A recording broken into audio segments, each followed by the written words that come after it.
షాద్ నగర్ వైపు ఉన్న మన స్వర్గసీమ వెంచర్లో ప్లాట్లు కొన్న వాళ్ళంతా సంతోషంగా ఉన్నారు. ఒక్కసారి విజిట్ చేయండి. ఫైనాన్షియల్గా చేస్తాను అంటే ఇంట్రెస్ట్లో ఇల్లు అండి. ఐ వుడ్ సే నేను కట్టిన ఇల్లు నేను చేసిన మేజర్ తప్పు ఏంటంటే ఇల్లు ఆపేసి ఉండాలి. స్టార్ట్ చేసిన 6 monthsకి నా డౌన్ఫాల్ స్టార్ట్ అయింది కెరియర్లో. Okay okay. సో అప్పుడే మా రెమ్యునరేషన్స్ పడిపోయి సినిమాలు ఫ్లాప్లు అయిపోయి ఇవన్నీ జరిగినాయి. సో ఫ్యామిలీని డిసప్పాయింట్ చేయకూడదు, వాళ్ళకి తెలియకూడదు నా ప్రాబ్లము అనేది అది పర్సనల్గా సెంటిమెంటల్గా తీసేసుకుని విపరీతంగా అప్పులు చేసేసి ఇల్లు కట్టేశాను. Okay okay. అండ్ న్యాచురల్ ఇంట్రెస్ట్లు మీకు తెలిసి ఎట్ట పెరుగుతాయి. అది 15-20 ఏళ్ళు ఇంట్రెస్ట్ కట్టాను. అండ్ న్యాచురల్లీ చాలా డబ్బు వెళ్ళిపోతుంది కదా. So I would say that is the major loss. ఇప్పుడు ఆ పెయిన్ మీరు ఇంట్లో చూపించేవాళ్ళు కదా, మరి తెలిసే ఏదో క్షణంలో పసిగట్టాలి కదా ఇంట్లో వాళ్ళు. పసిగట్టడానికి మనం ఎక్స్ప్రెస్ ఎంతో కొంత ఇప్పుడు బయటపడి మనం ఇప్పుడు వాళ్ళకి అంటే అసలు పైసలు లేని సిచ్యువేషన్ తీసుకెళ్ళి వాళ్ళని ఇబ్బంది పెట్టి లేదా ఫ్రస్ట్రేషన్లో వాళ్ళ మీద అరిసి రకరకాల అట్లాంటివి చేస్తే ప్రాబ్లం వస్తుంది. కానీ సో వాళ్ళు ఏమనుకుంటారు, ఏదో చేస్తాడులే, ఏదో పడుతున్నాడు పడని బయట పడతామని హోపే ఉంటుంది వాళ్ళకి. అలా నా ఫ్యామిలీ అటువంటిది. ఇంకో ఫ్యామిలీ అయితే ఛాన్స్ ఉండేది కదా.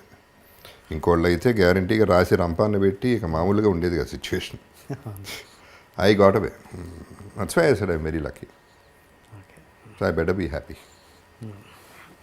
అండ్ మీ మీద ఒక చిన్న కంప్లైంట్ ఏంటంటే, జగపతి బాబు గారు ఎవరి మాటైనా నమ్మేస్తారు, ఒక స్టేబుల్గా ఉండరు ఆయన. ఇవాళ నేను వచ్చి ఒక విషయం చెప్తే అది వింటారు, యాక్సెప్ట్ చేస్తారు. మళ్ళీ ఇంకో పర్సన్ వచ్చి నా గురించి చెప్తే మళ్ళీ డైవర్ట్ అయిపోతారు. స్టేబుల్గా ఉండదు ఆయన మెంటాలిటీ. అందులో డిసిషన్స్ రాంగ్గా తీసుకుంటారు అన్నది ఒక ఉంది. ఎంతవరకు నిజం అది? దీంట్లో డెసిషన్ అంటే ఏ కాంటెక్స్ట్ ఇది? ఏ విషయమైనా, ఒక సపోజ్ నేను ఏదో ఫలానా సినిమా ఏదో ఏ ఇష్యూ అయినా కావచ్చు, నేను వచ్చి చెప్పిన మాట నమ్ముతారు, మళ్ళీ ఇంకో పర్సన్ వచ్చేసి ఫలానా వాడు తప్పండి ఇమీడియట్గా మీరు షిఫ్ట్ అయిపోతారు అన్నది. అలా అయితే సక్సెస్ అయ్యేవాడు కదా. ఓకే, అది సినిమాని కాదు, ఎనీథింగ్లో I'm successful in life also. Okay అట్లా అనుకుంటే okay. There are so many situations. Okay, ఇప్పుడు యాజ్ ఇట్ ఈస్ చిన్నప్పటి నుంచి ఉన్న ఫ్రెండ్సే ఉన్నారు. ఎవరి మాట అయినా నేను పోగొట్టుకోలేదు. నా ఫ్యామిలీ నాతో ఉంది, మా ఫాదర్స్ ఫ్యామిలీ నాతోనే ఉంది. ఎవరితోనూ గొడవలు లేవు, ఎవరితోనూ ఇష్యూస్ లేవు. It is I listen to people. Okay, అందరు చెప్పేది వింటానండి, డెఫినెట్గా వింటాను. బికాజ్ అందరు చెప్పేది వినాలి కూడా. డెసిషన్ నేను తీసుకుంటా 100%. డెసిషన్ నా సోలో డెసిషనే. ఎవడు చెప్పింది నేను విని డెసిషన్ తీసుకోను. అందరిది వినేసి రైట్ ఆర్ రాంగ్ నేను డెసిషన్ తీసేసుకుంటా. This is what my character. మీరు క్విక్ డిసిషన్ మేకరా ఆర్? డిపెండ్స్ అండి. అది ఇమీడియట్ అంటే అది పర్ఫెక్ట్గా స్ట్రైక్ అయితే అది తెలుస్తుంది మనకి, ఇంట్యూటివ్గా తెలుస్తుందండి. ఇది 100% ఓకే అంటే వెళ్ళిపోతాను ఇంకా. సో ఇప్పుడు అట్లా అనుకుంటే అంతఃపురాలు చేయకూడదండి, వెబ్ సిరీస్ చేయకూడదు, సినిమాల వరకు చూస్తే. అండ్ న్యాచురలీ ఫ్యామిలీ మీద కంప్లైంట్లు, సిస్టర్ వాళ్ళ మీద కంప్లైంట్లు, ఇట్లాంటివన్నీ చేస్తూ ఉంటారు ఫ్యామిలీలు, తెలుసు కదా. అవన్నీ నేను ఎప్పుడు కన్సిడర్ కూడా చేయలేదు. ఎటు చూసినా that's totally wrong this thing. వింటాం 100% వింటానండి. బికాజ్ ఎవరు ఎట్లా ఫీల్ అవుతున్నాడు అనేది నాకు తెలియాలి ఒకటి. రెండోది I learn a lot of acting from that by listening. మన సినిమాకి వస్తే సైరా నరసింహారెడ్డి ఎలా ఉండబోతుంది మీ క్యారెక్టర్ కానీ? అంటే ఇప్పుడు చేసిన వాటికంటే భిన్నంగా ఉండబోతుందా? క్యారెక్టర్ వేరేగా ఉందండి. Sye Raa of course is a huge film. మాకు బాగా నచ్చింది ఏంటంటే సైరా అంటే నేను ఇంకా ఎక్కువ రోజులు చేయలేదండి. క్యారెక్టర్ అయితే చాలా బాగుంది. బట్ ప్రొడక్షన్ అండి, I should commendable. Ram Charan నిజంగా హ్యాట్స్ ఆఫ్. చిరంజీవి గారు అవ్వచ్చు, రామ్ చరణ్ అవ్వచ్చు. అక్కడ జార్జియాలో వాళ్ళు ట్రీట్ చేసిన పద్ధతి అంటే చిన్నాళ్ళని ఎస్పెషలీ యూనిట్ వాళ్ళని ప్రతి ఒక్కళ్ళకి భోజనం బ్రహ్మాండంగా పెట్టారు, స్టే బ్రహ్మాండంగా ఇచ్చారు, పాకెట్ మనీ ఇస్తూ ఉన్నారు. అందరూ బాగున్నారా లేదా చూసుకుంటూ ఉన్నారు. ఎప్పుడు పడితే ఎవరికి ప్రాబ్లం వచ్చినా డాక్టర్ దగ్గర తీసుకెళ్ళారు. Everything was done so well. ఆ మార్పు యాక్చువల్లీ అంటే ముందు కూడా ఐ డోంట్ నో, నేను వెళ్ళే ముందు చరణ్ ఒకరోజు వచ్చాడు, ఒకరోజు వచ్చి వెళ్ళిన తర్వాత మళ్ళీ ఇంకా ఎక్కువ మార్పు తెలిసింది. అంటే silent AC, that is what I liked. సైలెంట్గా చేసి వెళ్ళిపోయాడు. సైలెంట్గా ఏం పెద్ద అడవాడు చేయలేదు, పబ్లిసిటీ చేయలేదు, ఏం చేయలేదు. చెప్పాల్సింది గట్టిగా చెప్పేసి వెళ్ళిపోయాడు. బడ్జెట్ కాదు ఇక్కడ, ట్రీట్మెంట్.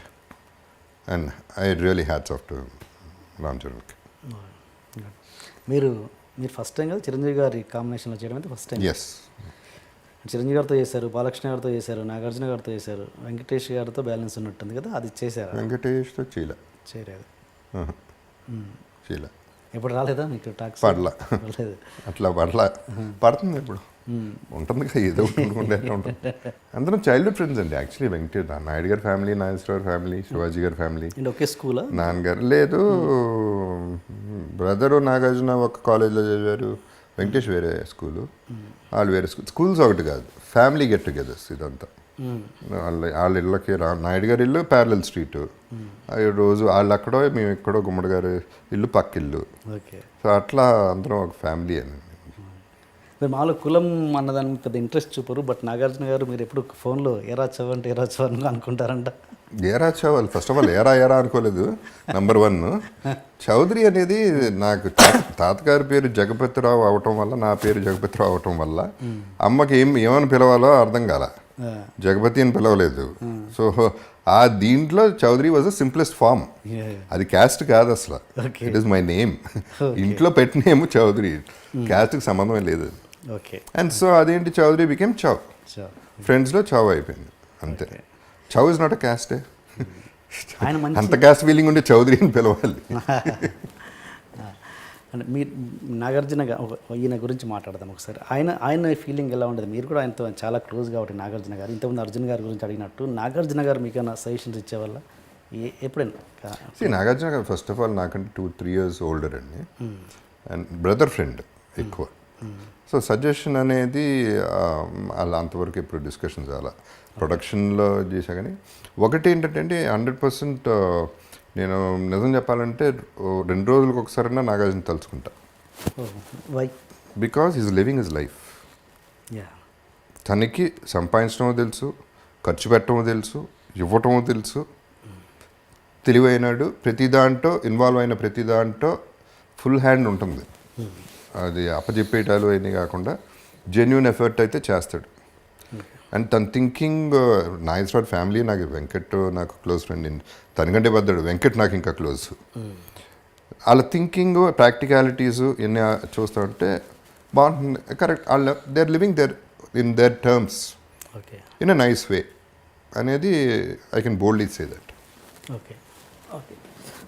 అండ్ కాస్ట్ విషయానికి వస్తే మళ్ళీ మీకు కేవలం కాస్ట్ వల్ల మీకు సినిమాలు వచ్చినాయన్న సందర్భం ఎప్పుడు లేదా?